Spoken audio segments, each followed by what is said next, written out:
Hi, I'm Caroline. Welcome to FYI Newsbyte. Here's what we found for your information this lunchtime.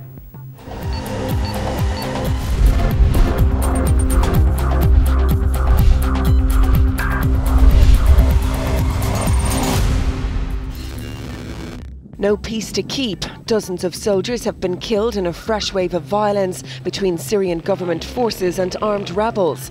The Britain-based Syrian Observatory for Human Rights says 113 government soldiers have been killed in clashes with rebel forces across the country since Friday. Some of the regime's heaviest losses so far. The latest deaths come as more UN observers arrive in the country to boost the peacekeeping mission, which so far appears to have failed. A difficult decision. Bad weather is hampering the search for survivors in the wreckage of a plane which crashed in the Nigerian capital on Sunday. All 153 people aboard the flight and others on the ground died when the plane crashed in a busy business and residential area of Lagos. It's thought the pilot radioed the Lagos control tower reporting engine failure. It's the worst air disaster in Nigeria in nearly 2 decades. So this particular incident is a major setback for us as a people. I'm here with members of the National Assembly because we thoroughly investigate this. The technical people will carry out their responsibility to tell us what went wrong. The case continues. The trial of 2 men accused of the murder of Michaela Makarivi is hearing more evidence in Mauritius today. Star witness for the prosecution, Raj Thikoy, is on the stand for the second time. Yesterday, the jury was told he heard the 27-year-old newlywed scream out in pain as she was being murdered. He's being cross-examined over inconsistencies in his statements. Michaela's husband, John Makarivi, is to be called to give evidence tomorrow.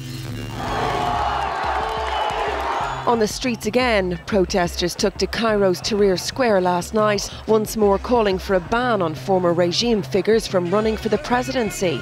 Demonstrators were joined by runners-up in the first round of Egypt's presidential election. They want figures like Hosni Mubarak's last Prime Minister Ahmed Shafiq banned from high office.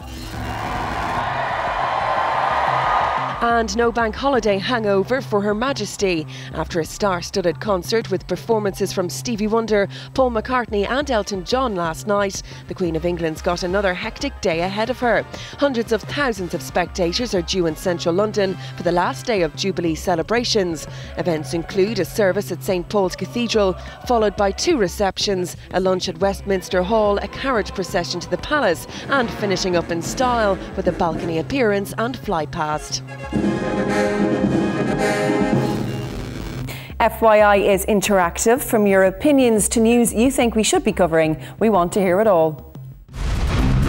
FYI is available to you 24/7 online for all the information you need to know. Simply log on to tv3.ie/3e/FYI. Here you'll find the latest stories, video catch-ups, comments and the FYI blog. We're also available to you on Twitter and Facebook. Just log on to the website and hit the social networking shortcuts.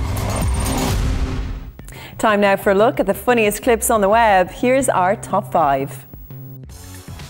At number 5, confused passengers can't understand what's holding up their monorail. There's a squirrel on the track, and the female driver doesn't want to run the squirrel over.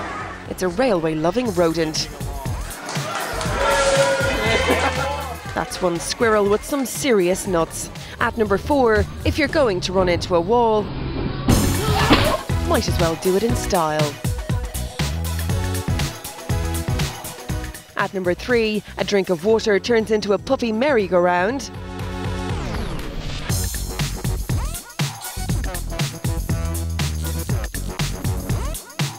At number 2, a portly jackass fan in a BMX fail.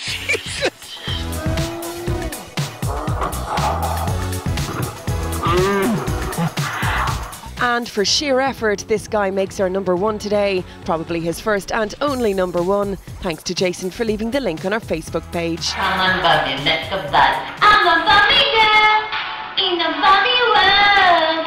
Life is plastic, it's fantastic.